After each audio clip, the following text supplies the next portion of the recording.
One of the biggest typhoons ever to strike Japan has made landfall on the southern island of Kyushu.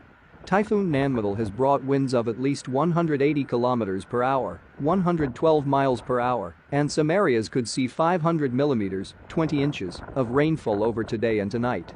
At least 4 million people have been told to evacuate their